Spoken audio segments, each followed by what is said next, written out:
আসসালামু আলাইকুম dear viewers, আশা করি সবাই ভালো আছেন, সুস্থ আছেন। এই যে আমার পুদিনা গাছে কিন্তু মোটামুটি ভালোই পাতা হয়েছিল। তো এখন হচ্ছে শাওয়াল মাস চলে, তো বাসায় হচ্ছে সবাই রোজা রেখেছিল শাওয়াল মাসের। তো মুড়ি মাখানোর সময় এখান থেকে কিছু পাতা নিয়েছে।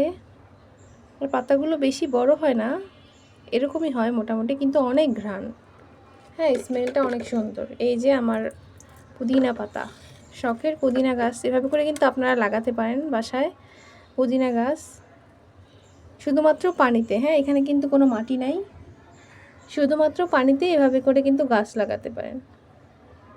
এতে করে মুড়ির সাথে বা চায়ের সাথে খেতে পারেন, এবং এটা কিন্তু খুব মজা লাগে খেতে।